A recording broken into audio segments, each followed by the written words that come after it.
Good day, everyone. Today, we will discuss with you the mood and bipolar disorders. I am ANRAIDA MUSTAPHA and I'll discuss with you the mood disorders. But before we talk about mood disorders, let's start with the word mood itself. Mood is your general emotional state. It's like the background music of your day. Sometimes that music is happy and upbeat. Sometimes naman mabigat siya or gloomy. Unlike emotions, which are quick like when you get excited because your crush waves at you or galit kasi naubusan ka ng load, mood lasts longer. It can stay for hours or even days. Who here woke up today in a good mood? How about bad mood? See, mood is something we all feel, but usually it changes. Now, imagine your mood gets stuck for weeks, months, or even years. You feel sad, empty, or hopeless, and it affects your school, friends, or even your health. That's when it becomes a mood disorder. Now, what is mood disorders? So, mood disorders are a category of psychological disorders marked by severe and long-lasting disturbances in mood. These disturbances are not just temporary emotional states like ordinary sadness or joy.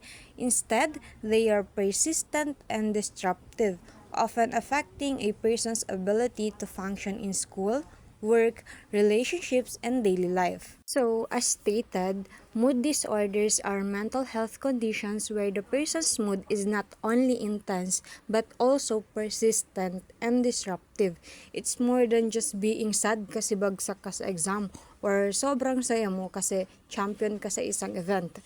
People with mood disorders have emotional states that are so strong and so long-lasting that they can just snap out of it.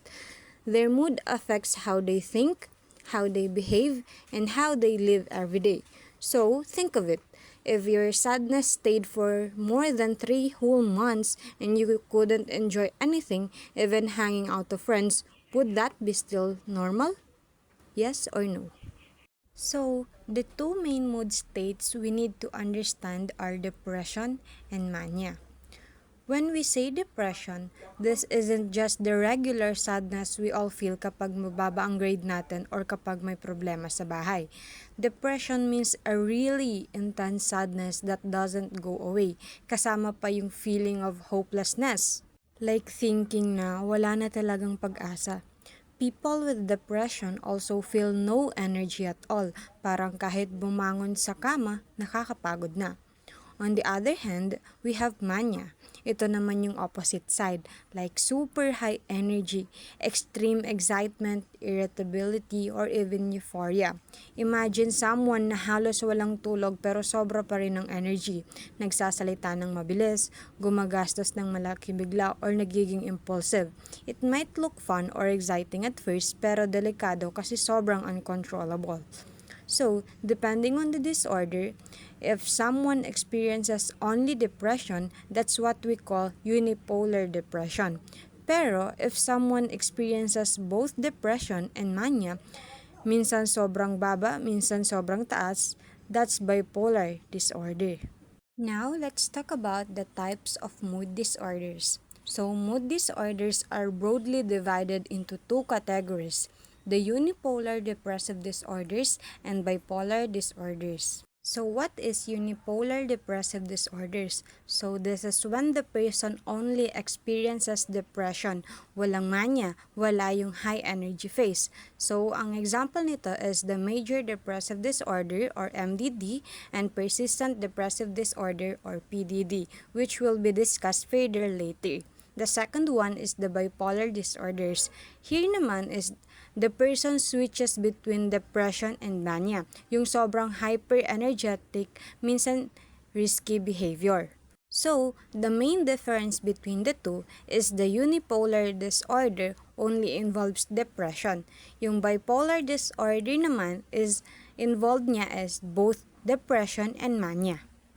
Now that we have identified the difference between the two, let's have a quick quiz. I'll give you just 3 seconds to answer. So, the question is, if your friend is only depressed, that's unipolar.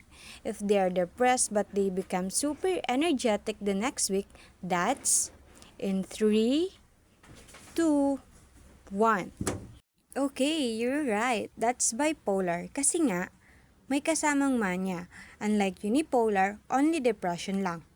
Now, let's talk about how common mood disorders really are, the prevalence of mood disorders. So, mood disorders are actually among the most common mental health problems in the world. Hindi lang ito rare condition. Millions of people go through it. Let's start with major depressive disorder or MDD.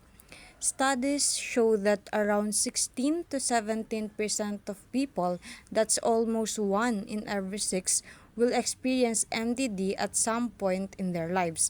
Kaya nga it's considered one of the leading causes of disability worldwide.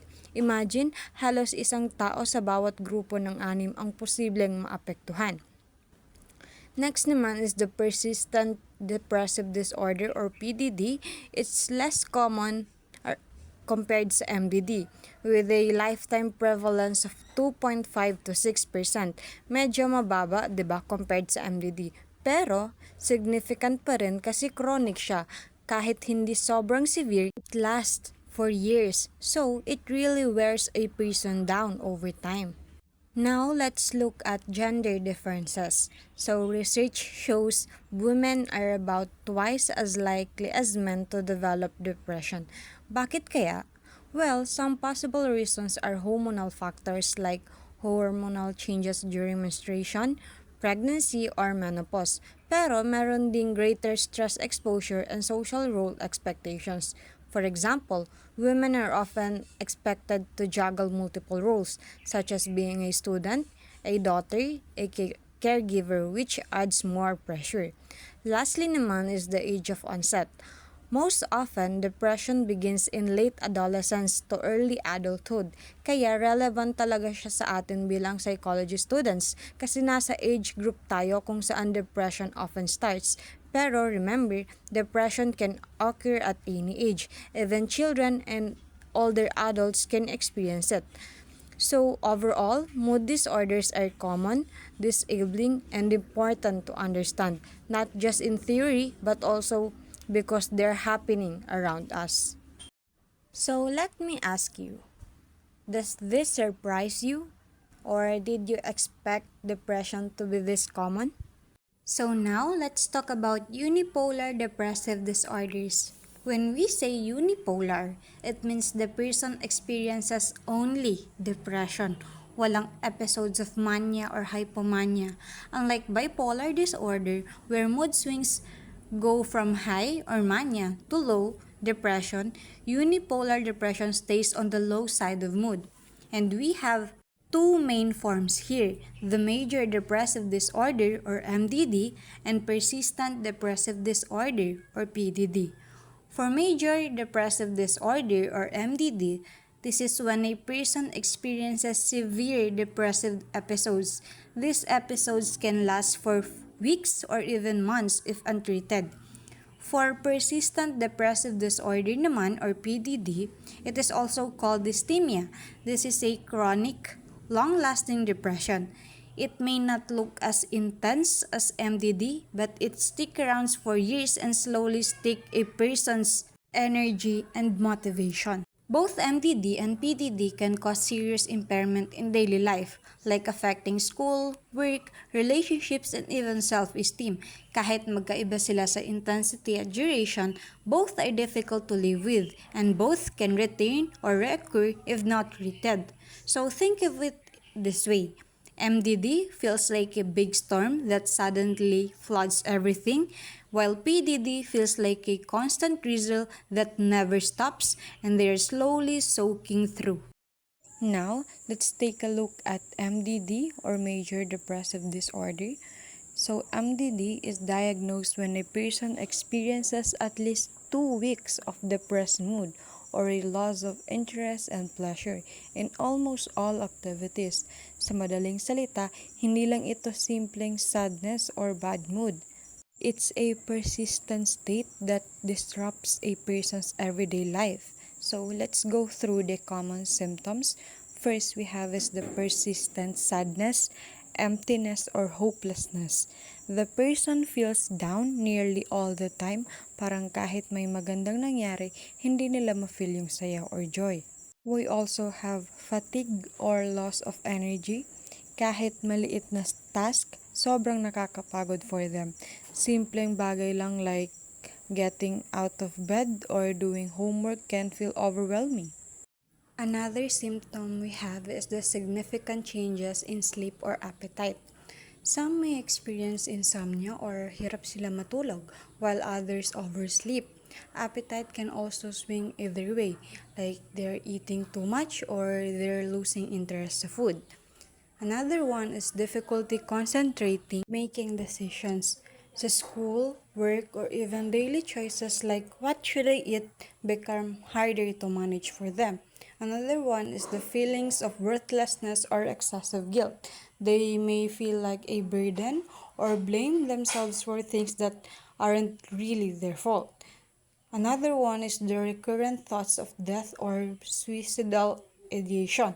This is one of the most serious signs and a key reason why depression must be taken seriously kasi naisip na nila ang pagbawi sa buhay nila. Now, about the course of MDD, if untreated, an episode usually lasts from 6 to 9 months, but for some people, it can go longer.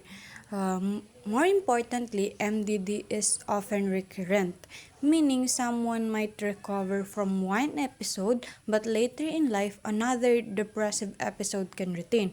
Kaya maraming tao ang nakakaranas ng multiple depressive episodes sa buong lifetime nila.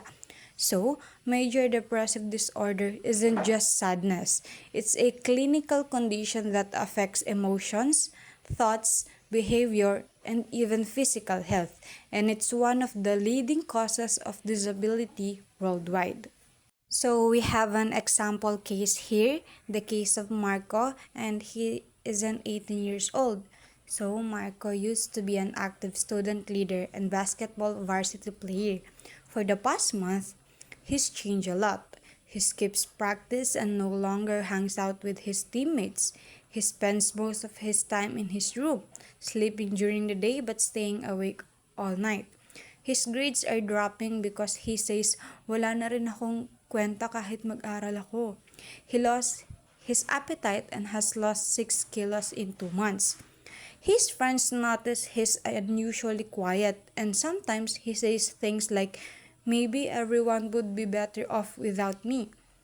A school counselor talks to Marco and finds that his symptoms have lasted for more than 4 weeks with feelings of hopelessness, guilt, and even suicidal thoughts. So, dito sa symptoms niya, we can clearly see na he matched the symptoms included in major depressive disorder. Now, let's move on to persistent depressive disorder or PDD. This used to be called dysthymia. So, PDD is a chronic, long-lasting form of depression. In adults, the low mood lasts at least 2 years, and in children or teens, at least 1 year. So, unlike major depressive disorder which comes in strong episodes, PDD is more like a long, heavy cloud that doesn't go away. So, here are the main symptoms. We have chronic low mood most days. Parang araw-araw may pakiramdam ng bigat o lungkot. Not always intense but it's always there. The next one is fatigue or low energy. Lagi kang drained kahit simple task lang feel mo mahirap masyado. We also have low self-esteem. The person often sees themselves as not good enough. Next, we have feelings of hopelessness. They don't expect things to improve na. Parang wala nang silbi or direction.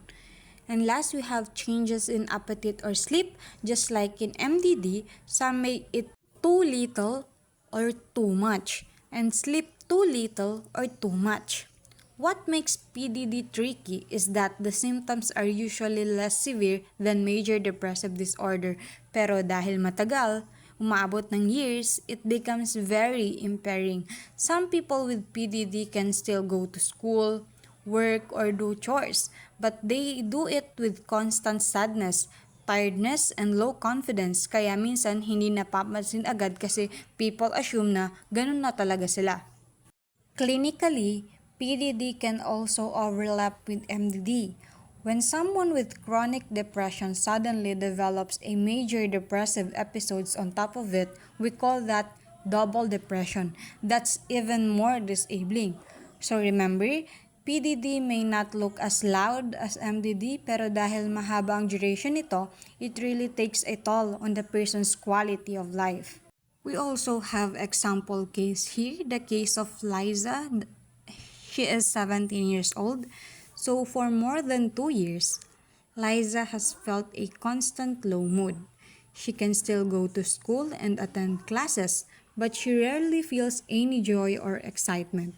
She often describes herself as tired and hopeless. Her classmates notice she doesn't join group activities or school events anymore. She struggles with concentration, so she finds it hard to keep up with assignments. At home, she prefers to stay in her room and avoids talking to family. She sometimes says, "Things will never get better for me." Even though her symptoms are not extreme, the fact that they are chronic and long-lasting leads to a diagnosis of persistent depressive disorder or PDD. So, as you can see, ganun si PDD. Hindi man siya ganun kabigat, pero yung tagal niya yung nagmamatter doon. Like, you can do activities, pero nandun yung bigat, nandun yung sadness, dala-dala mo siya. And it takes months or years. So, with this PDD, I have a question for you. If someone has been sad or hopeless most days for 2 years, do you think people around them would notice? Or baka isipin lang na ugali nyo na yun? What's your opinion? Now, think of the difference between a sudden typhoon na malakas pero biglaan versus constant rain that never stops. Which do you think feels more exhausting in the long run? Raise your hand if you'd say the constant rain. Now that we have identified the difference between major depressive disorder and persistent depressive disorder, let's have a case study. So just choose between MDD or PDD. So first case study we have Jessa, a 20 years old, lost interest in school and friends. For a month, she has been skipping classes, sleeping all day, and saying she feels hopeless. Sometimes she says, "I wish I could disappear." What do you think Jessa has? Is it MDD or PDD? Let's have another case study. We have Arvin. He is 19 years old, has felt down almost every day for the past 2 years. He still goes to school, but he always looks tired, avoids classmates, and believes nothing good will happen in his life. So anong sa tingin nyo? Is this MDD or PDD? Now, we have a last question. As psychology students, why is it important for us to understand mood disorders? How can this knowledge help us, not just in academics, but also in recognizing signs in people around us, and maybe even preparing us for future roles in counseling, research, or clinical practice? So, go ahead and ask yourself.